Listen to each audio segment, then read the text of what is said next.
अगर पत्नी पसंद न हो तो आज के जमाने में उससे छुटकारा पाना आसान नहीं है, क्योंकि दुनिया इतनी तरक्की कर चुकी है कि आज पत्नी को आसानी से तलाक भी नहीं दिया जा सकता। अगर आप सोच रहे हैं कि हत्या करके छुटकारा पाया जा सकता है, तो हत्या करना तो आसान है, लेकिन लाश को ठिकाने लगाना आसान नहीं है। इसके बावजूद दुनिया में ऐसे मर्दों की कमी नहीं है जो पत्नी को मारकर उसकी लाश को आसानी से ठिकाने लगा देते हैं। ऐसे भी लोग हैं जो जरूरत पड़ने पर तलाक देकर भी पत्नी से छुटकारा पा लेते हैं। लेकिन यह सब वही लोग करते हैं जो हिम्मत वाले होते हैं। हिम्मत वाला तो पुष्पक भी था, लेकिन उसके लिए समस्या यह थी कि पारिवारिक और भावनात्मक लगाव की वजह से वह पत्नी को तलाक नहीं देना चाहता था। पुष्पक सरकारी बैंक में कैशियर था। उसने स्वाति के साथ वैवाहिक जीवन के 10 साल गुजारे थे। अगर मालिनी उसकी धड़कनों में न समा गई होती तो शायद बाकी का जीवन भी वह स्वाति के ही साथ बिता देता। उसे स्वाति से कोई शिकायत भी नहीं थी। उसने उसके साथ दाम्पत्य के जो 10 साल बिताए थे, उन्हें भुलाना भी उसके लिए आसान नहीं था। लेकिन इधर स्वाति में कई ऐसी खामियां नजर आने लगी थीं, जिनसे पुष्पक बेचैन रहने लगा था। जब किसी मर्द को पत्नी में खामियां नजर आने लगती हैं, तो वह उससे छुटकारा पाने की तरकीबें सोचने लगता है। इसके बाद उसे दूसरी औरतों में खूबियां ही खूबियां नजर आने लगती हैं। पुष्पक भी अब इस स्थिति में पहुंच गया था। उसे जो वेतन मिलता था, उसमें वह स्वाति के साथ आराम से जीवन बिता रहा था। लेकिन जब से मालिनी उसके जीवन में आई, तब से उसके खर्च अनायास बढ़ गए थे। इसी वजह से वह पैसों के लिए परेशान रहने लगा था। उसे मिलने वाले वेतन से 2 औरतों के खर्च पूरे नहीं हो सकते थे। यही वजह थी कि वह दोनों में से किसी एक से छुटकारा पाना चाहता था। जब उसने मालिनी से छुटकारा पाने के बारे में सोचा, तो उसे लगा कि वह उसे जीवन के एक नए आनंद से परिचय कराकर यह सिद्ध कर रही है, जबकि स्वाति में वह बात नहीं है। वह हमेशा ऐसा बर्ताव करती है जैसे वह बहुत बड़े अभाव में जी रही है। लेकिन उसे वह वादा याद आ गया जो उसने उसके बाप से किया था कि वह जीवन की अंतिम सांसों तक उसे जान से भी ज्यादा प्यार करता रहेगा। पुष्पक इस बारे में जितना सोचता रहा, उतना ही उलझता गया। अंत में वह इस निर्णय पर पहुंचा कि वह मालिनी से नहीं, स्वाति से छुटकारा पाएगा। वह उसे न तो मारेगा, न ही तलाक देगा। वह उसे छोड़कर मालिनी के साथ कहीं भाग जाएगा। यह एक ऐसा उपाय था जिसे अपनाकर वह आराम से मालिनी के साथ सुख से रह सकता था। इस उपाय में उसे स्वाति की हत्या करने के बजाय अपनी हत्या करनी थी। सच में नहीं, बल्कि इस तरह कि उसे मरा हुआ मान लिया जाए। इसके बाद वह मालिनी के साथ कहीं सुख से रह सकता था। उसने मालिनी को अपनी परेशानी बताकर विश्वास में लिया। इसके बाद दोनों इस बात पर विचार करने लगे कि वह किस तरह आत्महत्या का नाटक करे कि उसकी साजिश सफल रहे।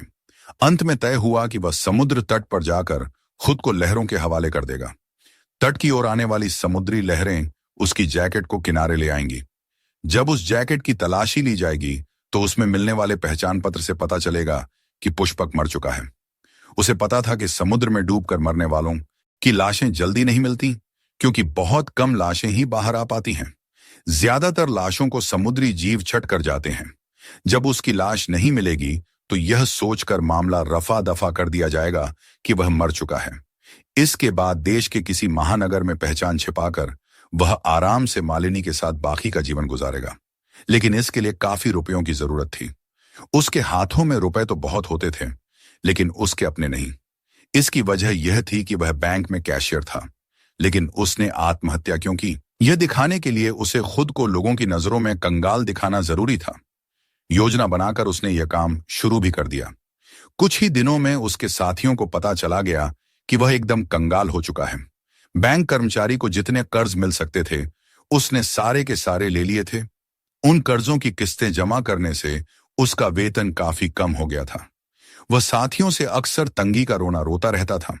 इस हालत से गुजरने वाला कोई भी आदमी कभी भी आत्महत्या कर सकता था। पुष्पक का दिल और दिमाग अपनी इस योजना को लेकर पूरी तरह संतुष्ट था। चिंता थी तो बस यह कि उसके बाद स्वाति कैसे जीवन बिताएगी। वह जिस मकान में रहता था, उसे उसने भले ही बैंक से कर्ज लेकर बनवाया था, लेकिन उसके रहने की कोई चिंता नहीं थी। शादी के 10 सालों बाद भी स्वाति को कोई बच्चा नहीं हुआ था। अभी वह जवान थी, इसलिए किसी से भी विवाह करके आगे की जिंदगी सुख और शांति से बिता सकती थी। यह सोचकर वह उसकी ओर से संतुष्ट हो गया था। बैंक से वह मोटी रकम उड़ा सकता था, क्योंकि वह बैंक का हेड कैशियर था। सारे कैशियर बैंक में आई रकम उसी के पास जमा कराते थे। वही उसे गिनकर तिजोरी में रखता था। उसे इसी रकम को हथियाना था। उस रकम में कमी का पता अगले दिन बैंक खुलने पर चलता। इस बीच उसके पास इतना समय रहता कि वह देश के किसी दूसरे महानगर में जाकर आसानी से छिप सके। लेकिन बैंक की रकम में हेरफेर करने में परेशानी यह थी कि ज्यादातर रकम छोटे नोटों में होती थी। वह छोटे नोटों को साथ ले जाने की गलती नहीं कर सकता था, इसलिए उसने सोचा कि जिस दिन उसे रकम का हेरफेर करना होगा उस दिन वह बड़े नोट किसी को नहीं देगा। इसके बाद वह उतने ही बड़े नोट साथ ले जाएगा जितने जेबों और बैग में आसानी से जा सके। पुष्पक का सोचना था कि अगर वह 20 लाख रुपए भी लेकर निकल गया तो उन्हीं से कोई छोटा मोटा कारोबार करके मालिनी के साथ नया जीवन शुरू करेगा। 20 लाख की रकम इस महंगाई के दौर में कोई ज्यादा बड़ी रकम तो नहीं है, लेकिन वह मेहनत से काम करके इस रकम को कई गुना बढ़ा सकता है। जिस दिन उसने पैसे लेकर भागने की तैयारी की थी उस दिन रास्ते में एक हैरान करने वाली घटना घट गई। जिस बस से वह बैंक जा रहा था उसका कंडक्टर एक सवारी से लड़ रहा था। सवारी का कहना था कि उसके पास पैसे नहीं हैं, एक लॉटरी का टिकट है, अगर वह उसे खरीद ले तो उसके पास पैसे आ जाएंगे, तब वह टिकट ले लेगा। लेकिन कंडक्टर मना कर रहा था। पुष्पक ने झगड़ा खत्म करने के लिए वह टिकट 50 रुपए में खरीद लिया। उस टिकट को उसने जैकेट की जेब में रख लिया। आत्महत्या के नाटक को अंजाम तक पहुंचाने के बाद वह फोर्ट पहुंचा और वहां से कुछ जरूरी चीजें खरीदकर एक रेस्टोरेंट में बैठ गया। चाय पीते हुए वह अपनी योजना पर मुस्कुरा रहा था। तभी अचानक उसे एक बात याद आई। उसने आत्महत्या का नाटक करने के लिए अपनी जो जैकेट लहरों के हवाले की थी उसमें रखे सारे रुपए तो निकाल लिए थे, लेकिन लॉटरी का वह टिकट उसी में रह गया था। उसे बहुत दुख हुआ। घड़ी पर नजर डाली तो उस समय रात के 10 बज रहे थे। अब उसे तुरंत स्टेशन के लिए निकलना था। उसने सोचा जरूरी नहीं कि उस टिकट में इनाम निकल ही आए, इसलिए उसके बारे में सोचकर उसे परेशान नहीं होना चाहिए। ट्रेन में बैठने के बाद पुष्पक मालिनी की बड़ी बड़ी काली काली आंखों की मस्ती में डूबकर अपने भाग्य पर इतरा रहा था। उसके सारे काम बिना व्यवधान के पूरे हो गए थे, इसलिए वह काफी खुश था। फर्स्ट क्लास के उस कूपे में 2 ही बर्थ थीं, इसलिए उनके अलावा वहां कोई और नहीं था। उसने मालिनी को पूरी बात बताई तो वह एक लंबी सांस लेकर मुस्कुराते हुए बोली, जो भी हुआ ठीक हुआ, अब हमें पीछे की नहीं आगे की जिंदगी के बारे में सोचना चाहिए। पुष्पक ने ठंडी आह भरी और मुस्कुराकर रह गया। ट्रेन तेज गति से महाराष्ट्र के पठारी इलाके से गुजर रही थी। सुबह होते होते वह महाराष्ट्र की सीमा पार कर चुकी थी। उस रात पुष्पक पल भर नहीं सोया था। उसने मालिनी से बातचीत भी नहीं की थी। दोनों अपनी अपनी सोचों में डूबे थे। भूत और भविष्य दोनों के अंदेशे उन्हें विचलित कर रहे थे। दूर क्षितिज पर लाल लाल सूरज दिखाई देने लगा था। नींद के बोझ से पलकें बोझिल होने लगी थीं। तभी मालिनी अपनी सीट से उठी और उसके सीने पर सिर रखकर उसी की बगल में बैठ गई। पुष्पक ने आंखें खोलकर देखा तो ट्रेन शोलापुर स्टेशन पर खड़ी थी। मालिनी को उस हालत में देखकर उसके होंठों पर मुस्कुराहट तैर गई। हैदराबाद के होटल के एक कमरे में वे पति पत्नी की हैसियत से ठहरे थे। वहां उनका यह दूसरा दिन था।